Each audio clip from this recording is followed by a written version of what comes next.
Mes amis, mes frères en humanité, les temps que nous vivons sont graves. Ces temps couronnent l'avènement du charlatanisme, de la corruption, de la fausseté, des intrigues et des petits manèges de cour. Une nouvelle monarchie s'est sournoisement accaparé le trône de France.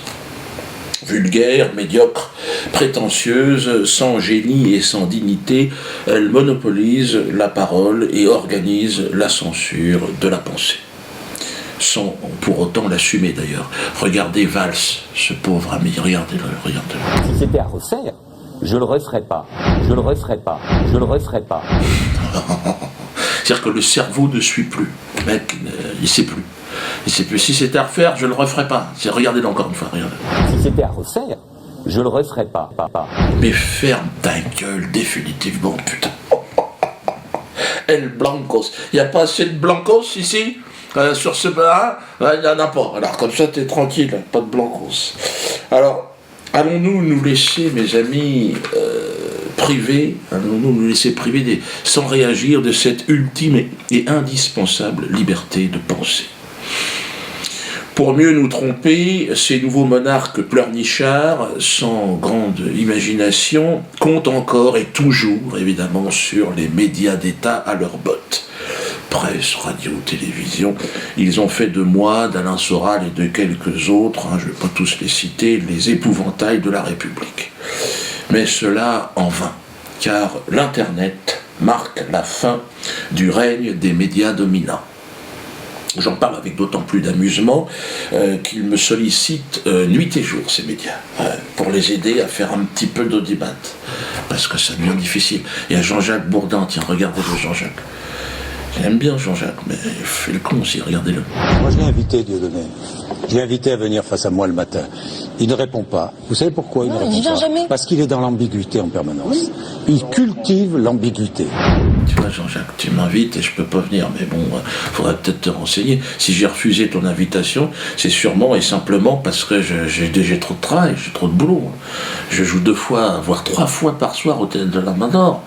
Donc c'est pas pour me lever à 6h30 pour aller discuter avec toi sur ton plateau, je sais pas où c'est d'ailleurs. En plus je joue mon spectacle à Souzoa, donc aussi en tournée. Donc j'ai une partie de la semaine, je suis même pas là.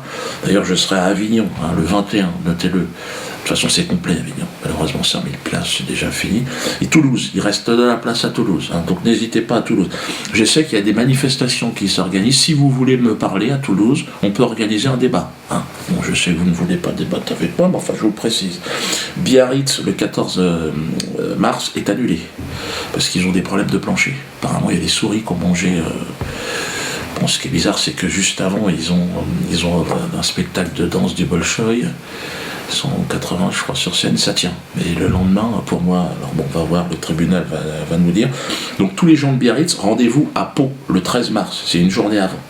C'est au Zénith, là il y a de la place. Par contre, vous êtes obligé de vous faire rembourser votre ticket, parce que c'est comme ça, ils nous emmerdent. Qu'est-ce que je vous dis ? Donc vous faites rembourser votre ticket, les gens de Biarritz, et venez à Pau. Donc Jean-Jacques, pour finir, c'est pas que je refuse le débat, mais c'est que, bon, j'ai du travail comme je te l'ai dit, puis on joue pas dans la même cour. Oh, dis donc Gigi, toi qui bosses pour RMC, pour BFM TV, 2 entreprises en difficulté au passage.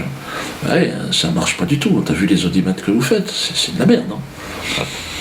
Et puis c'est sous perfusion avec le fric d'Alain Veil. Alain Veil et puis un petit peu de pognon de Monaco aussi. Donc tu vas pas me donner de leçons de morale sur un. Je crois que le mieux c'est de la fermer.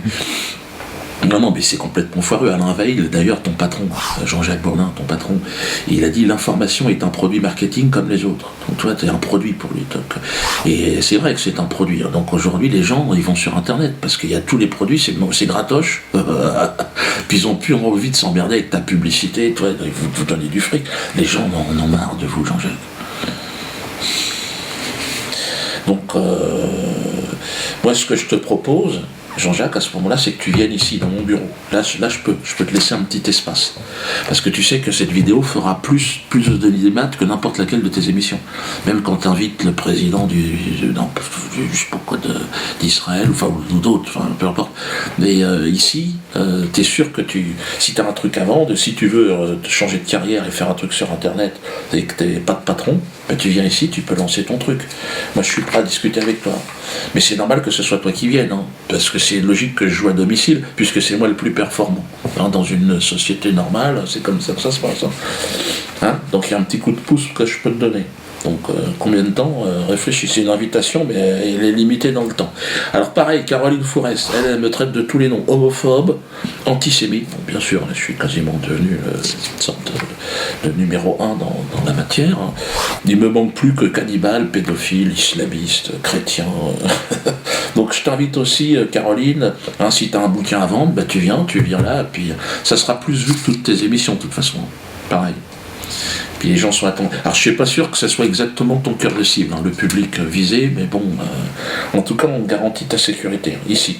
Après, une fois que t'es sorti, tu te démerdes. Dieudonné, il a financé son dernier film avec le régime iranien. Il faut le voir, son film antisémite. Il est non seulement antisémite, mais il est homophobe, mais d'une haine absolue. Alors Antoine Decaune a invité Jacques Verdier dans son émission Poubelle là, sur Canal. Et là, vous avez carrément lynché mon avocat. Vous lui avez pas laissé la place de parler. Alors moi, j'étais déçu parce qu'Antoine Decaune, il a toujours été à peu près courtois. Et puis là, je sais pas ce qui lui est arrivé. Il s'en prend. Bon. Alors sur le terrain de l'humour, bon, on ne sait pas parce qu'il a 60 ans ou 75 ans, je ne sais plus exactement l'âge qu'il a, Antoine Decaune, mais il n'a jamais été bon. Il a fait un film sur Coluche, quelle honte. Moi j'aurais été les enfants de Coluche, j'aurais porté plainte, hein. Je leur ai demandé au moins de la prison ferme. Parce que c'est... T'as jamais fait rire personne que à la télé un petit peu, toi. Et puis les gens se marraient, mais en fait tu sais pas que personne n'a jamais rigolé. Et là t'es devenu auxiliaire de police, Antoine Decaune, puisque là tu t'intéresses à mon frère. Parce que là, apparemment, tu as passé 5 minutes à en parler de mon frère, donc il y a un sans-papier camerounais, hein, j'en ai pas mal dans la famille. Alors je sais pas si c'est parce qu'il n'a pas de papier que tu lui en veux et que tu veux le voir en tôle, mais ou alors apparemment tu prétends qu'il n'existe pas. On ne sait pas exactement ce que tu essaies de dire. Donc, enfin, en tout cas, tu as essayé de faire une vanne à la fin, on va la voir là. Les huissiers, Dieudonné, en voient tous les jours. Donc les huissiers sont reçus sans la moindre difficulté, ils sont accueillis avec bienveillance. Pourquoi ? Parce que nous-mêmes, nous utilisons des huissiers. Et puis vous savez, il y a quelque chose d'étonnant, il y a des huissiers dans tous les spectacles de Dieudonné actuellement. Et il y a même des huissiers qui viennent, mais vous savez, c'est pas la peine. Vous savez, j'avais de toute façon mon billet depuis 2 mois. Ça lui fait une très très grande famille, on va dire. Si, pardon ? S'il a autant de demi-frères qu'il y a d'huissiers, ça lui fait une très très grande famille. Là, c'est grave. Donc je te rassure, j'ai beaucoup de frères et sœurs. On est, je pense, plus de 23, parce que comme mon père est mort, on a découvert tout un tas de choses. Et donc on est très nombreux, effectivement. Et j'ai quand même plus de frères que d'huissiers sont venus chez moi. Ouais. Mais je ne sais pas exactement où tu veux en venir, Antoine Decaune. Donc je t'invite aussi à venir parler ici, si tu veux. Hein, en toute courtoisie, hein, pour savoir ce que tu penses, si que ta place dans la police aujourd'hui, ton évolution de carrière, qu'est-ce que tu veux faire, si tu veux mener des enquêtes sur ma famille, tout ça, sur le plan fiscal, si tu veux mettre le nez dans les comptes, je t'ouvre tout à fait mes bulletins de paie, tout ça, pour que tu puisses après parler dans ton émission de ce qui se passe. Hein. C'est dur, hein. Ouais, j'ai vu à ton regard, tu crois même pas, même toi-même, tu sais que c'est de la merde ce que tu fais depuis le départ. Parce que tu es d'une famille, tu es d'une noblesse, je crois, au départ, et je crois que tout le monde a honte de toi. Et toi-même, tu le sais, au fond. Parce que t'es pas bête, Antoine. Mais bon, t'as raté ta vie, quoi. Alors, le spectacle, Le Mur, donc 43 €, ça sera le DVD. Alors, beaucoup me disent, oh, tu nous l'as pas envoyé. Non, je peux pas, parce que il n'est pas terminé le montage. Vous aurez d'ailleurs, parce que beaucoup de oui, c'est cher, mais vous aurez 2 spectacles. Il y aura le spectacle Le Mur, le spectacle La Souzoa, vous aurez également le spectacle Le Mariage pour tous, dedans. Et puis vous aurez une surprise. Une sorte de truc, je peux pas en parler. Mais ça vaut le coup. Hein. Donc n'hésitez pas, donc tout va apparaître ici. Et soyez, alors le spectacle interdit donc en vente. Hein. Donc on a trouvé un système juridique pour le vendre. Donc n'hésitez pas, hein, vous pouvez vous le procurer. Michael Bedos, ou Fernand Bedos. Alors lui, il m'a parlé de moi, il voudrait que je lui réponde non. Je te répondrai pas, Michael, parce que déjà j'ai pas de parler, je répondrai à ton père. Je veux ton tuteur légal. Moi, j'ai pas à discuter à un mec qui s'est fait choper encore là par la patrouille. Je sais pas quoi t'as insulté, je sais pas qui. Pas si tu te drogues, tu t'encules. Bon. Et donc moi, ce que je veux, c'est parler à ton tuteur légal. Et pour te répondre, je vais faire parler mon neveu. Hein, c'est normal. Hein, les vieux avec les vieux, les jeunes avec les jeunes. Donc c'est celui qui est derrière la caméra. T'es prêt? Mais tu t'en fous, tu verras. De toute façon, tu peux pas être plus mauvais que lui. Allez, viens. Vas-y. C'est rien. Allez, comment ça marche cette caméra? Ah, attends. Vas-y, prends ma place. Tu veux mes lunettes? Voilà. Ah, menu, internet. Arrête de faire le con. Attends, je te fais les réglages là. Ouais. Ah, putain, attends. Voilà. Moi, je regarde. Alors attends, bouge pas. Non, parce que c'est le truc qui. Ah, c'est bon. Voilà. Attends, bouge pas. Merde! Ah! Je suis obligé, les lunettes. Alors, bon, déjà, très important. C'est pas moi qui ai tiré sur les huissiers, hein, d'accord? Alors, Nicolas Bedos. Je préfère commencer par ça. Sérieusement, je ne cautionne pas ni les procès, ni le récent cyberacharnement que tu as subi. Hein. Ouais, cyber, par contre. Bah, tu reçois des clics, nous des claques. Clic-clac. Vas-y, enchaîne. Non, alors, l'humoriste préféré des Français, Dieudonné Mbalam, Voratanga Nambala, Tonton, a fait 14 spectacles. Auteur, metteur en scène, interprète. Tu vois où je veux en venir? Le respect, papy. C'est parce que tu ne respectes pas le travail d'un autodidacte que je vais te pisser dessus. Enfin, et aussi, il faut être honnête, parce que tu t'en prends à moi. En tant que spectateur de Diodo, moi j'en suis, avec nous, t'es pas anti. Et aussi, mon père est entier. Et en rentrant de vacances, t'as dit des entiers qu'ils étaient des autochtones oisifs. Gratifiant il eût été que tu le dises avant de partir. Tu emploies le mot oisif. Toi, un mec qui raconte lui-même qu'il s'est drogué avec l'argent des autres pendant sa vingtaine. Toi, l'idiot qui appelle autochtone les descendants d'un peuple déporté d'Afrique vers les Antilles par des blancs. En parlant de blanc, je sais que d'une personne malade, on dit « Ah, qu'est-ce que t'es blanc, mon frère ?» Je sais aussi que tu t'adonnes à cette pratique des métrosexuels en manque d'amour-propre qui est la séance du V. Mais être blanc n'est pas une maladie. Pourquoi vouloir me ressembler ainsi? Accepte ta condition, Mickaël. Après avoir traité Diodo de sale entier, vicieux, tu l'as gratifié d'un breton inculte. Tu es seul derrière ta tablette. Laisse-moi te poser une question. Sifocat.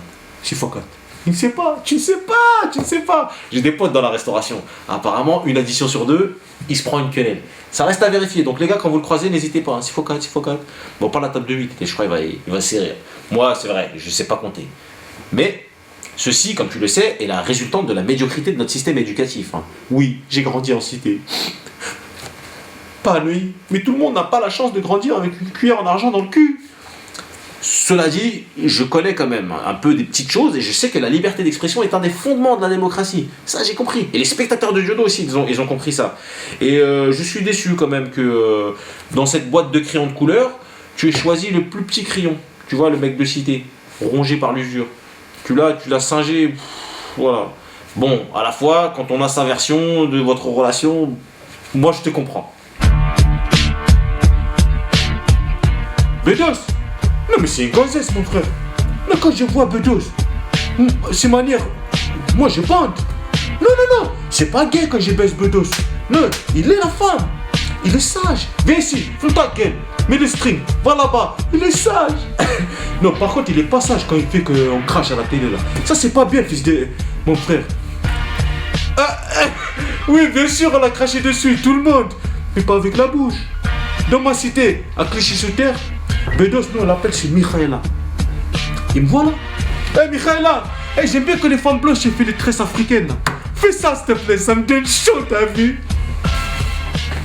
Ayant reçu malgré moi un limpide enseignement sur le conflit palestino-israélien, je salue ton courage pour avoir à ta manière soutenu un peuple autochtone en détresse.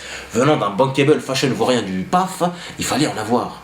Je m'étonne donc que toi, aspirant quenellier, fasse une descente d'organes en direct avec préméditation, à la télévision française. Mais t'étais pas en after au baron, meuf. Bedos, c'est le nom de ton père, pense-y quand tu écris. Au lieu de prendre tes responsabilités et soutenir la liberté d'expression, rejoindre ainsi les justes que sont Jacob Cohen, Éric Zemmour et consorts, ou fermer ta gueule, prompteur à l'appui, tu décides de suivre ton ego d'ex-tox sans manque de buzz, et étaler sur le plateau du Nutella. Cette fameuse pâte à tartiner, plus d'huile que de chocolat, un produit industriel, polluant qui rend la société malade. Le goût est bon, certes, quand tu ne connais pas le travail d'un artisan ou d'une maman.